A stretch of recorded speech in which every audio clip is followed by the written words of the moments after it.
Hello, preppers. This is James Brains with the Brains Report, and today we're going to talk about the Anker Solix F3800 portable power station. Okay, I'm going to stop talking like that. I don't smoke 2 packs a day, but we are going to talk about this portable power station.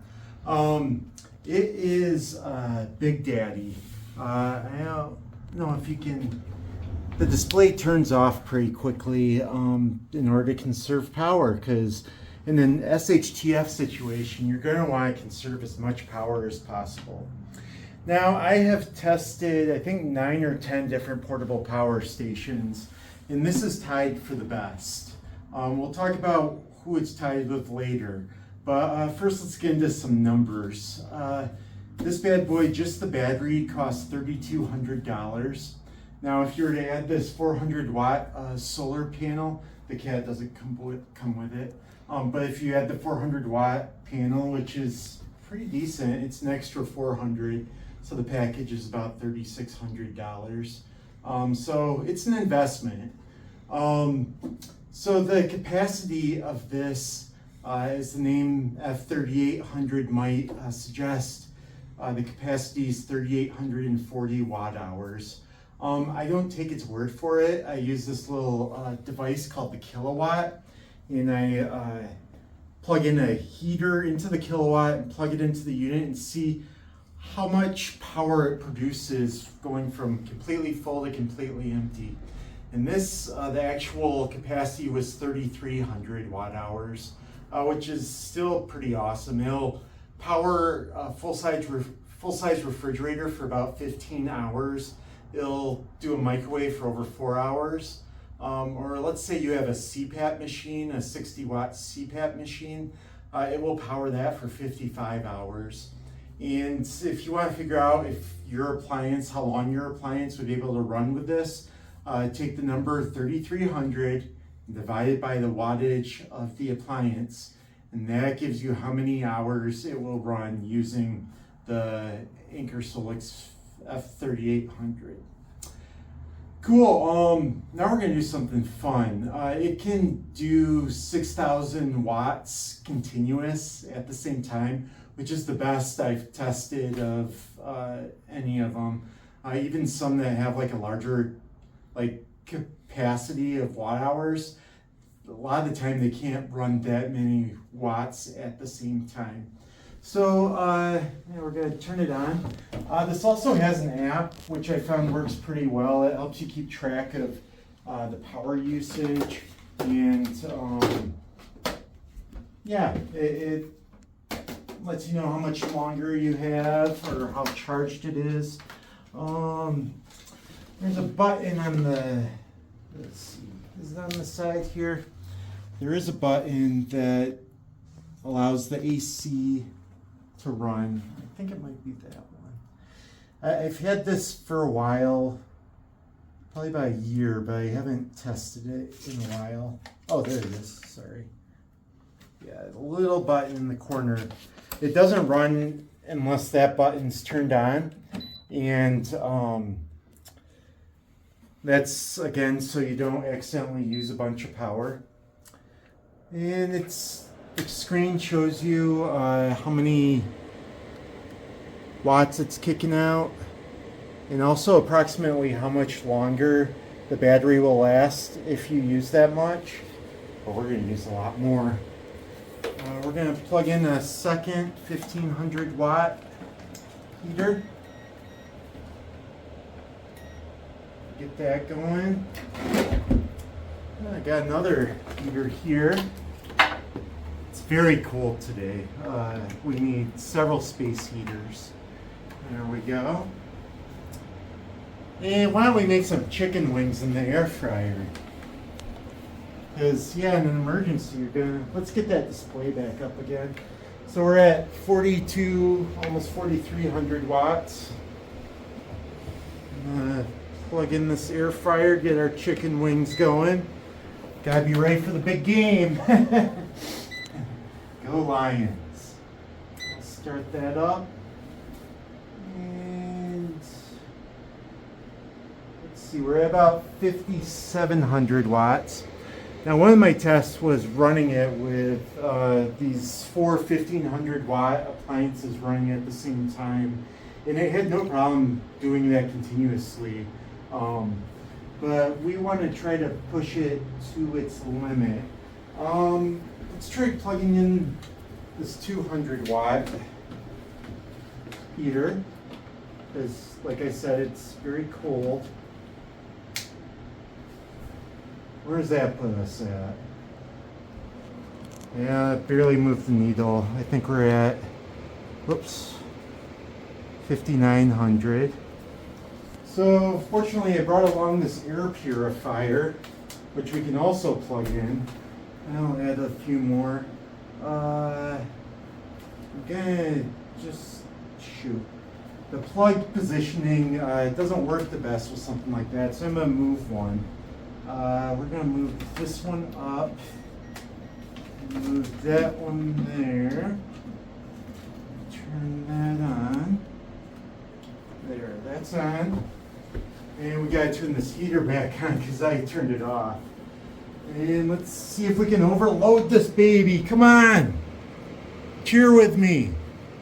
Oh, we're so close to 6,000. 5,900. It might be throttling. As in it might not be giving all the appliances the power they need. Let's plug in the laptop. It's not going to add much. But we're not hitting it. I was really hoping to overload it. I have overloaded it before, and it basically just turns off all the AC power, and you need to turn it back on to get it going again. This time we're kind of failing at it. Well, not we, I am. I'm not going to involve you in this failure. But the point is, this can handle a lot at the same time. So since this can run 600 watts at the same time, that means you can use an electric dryer. Like you could, dry your clothes with this. This one, well, I mean, it depends on your dryer, but it's also got the outlet for it. It's got that outlet. It's got 14 different outlets or ports. We had the 6 AC output that I just showed you. You can adjust how long the screen stays on in the app, Patootie. This is a car socket. You can charge this with your car. What else we got here? USB-C, USB-A, everything you could ever need.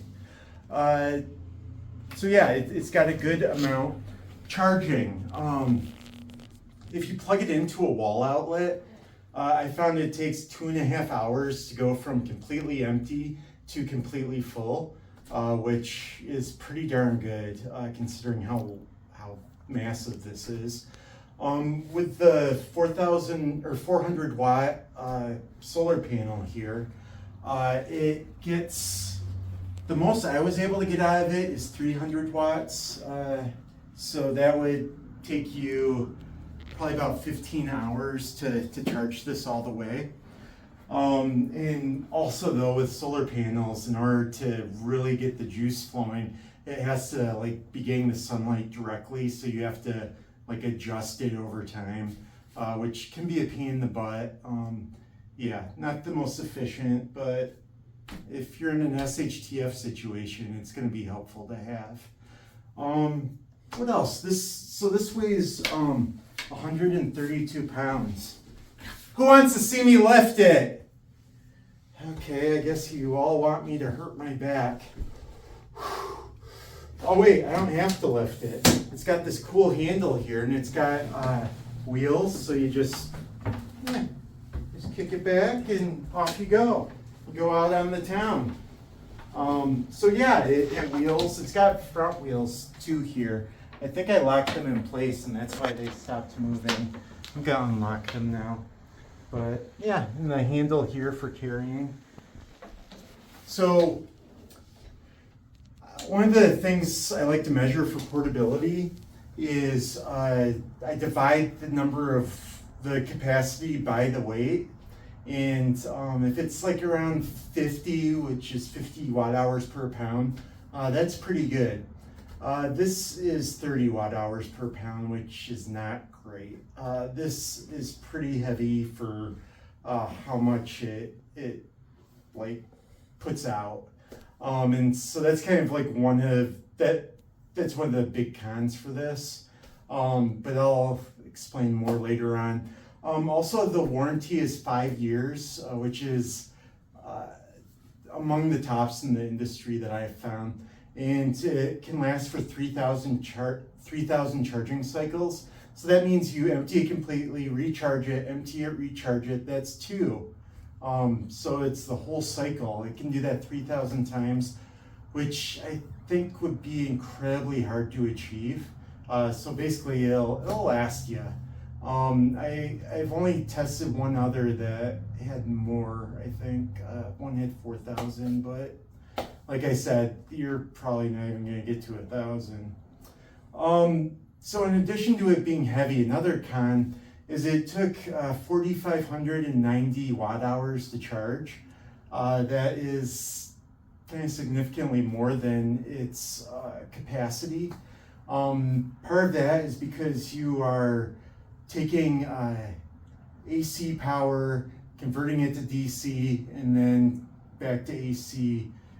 Some engineer explained it to me, and it's kind of along that lines. I can't give the specifics, but it is adjusting between the different types of power. So yeah, that's kind of my full review of it. Overall, I'd say it's best for backing up your home power. It may, depending on how much power you use, it may not last your whole home for that long. If you're frugal about it, it could probably last a few days. But one of the cool things about this is it's scalable. So you could pair it with other Anker power stations and create like something that will last you weeks. I'd say it's also good for people with RVs. This could easily power all the appliances on your RV. And it might also be helpful out on job sites where you're doing construction and you don't have access to a power outlet. As for other options, the power station I tested that tied this one is the DJI Power 2000, and I'll link to my video review of that in the notes. That has about half as much capacity as this, but it costs half as much. And it, like 2 of those units combined still weigh less than this. So you might be better off buying 2 of those DJI Power 2000s. It was pretty awesome. Another one that I'm about to test is the EcoFlow Delta Pro. I think that one has a little bit more juice, and it costs a lot less. I haven't tested it yet, so I'll subscribe below to get that review when it's ready. Another similar one is the Goal Zero Yeti 6000X, which has a higher capacity than this and weighs less, but it costs more and it takes a lot longer to charge all the way.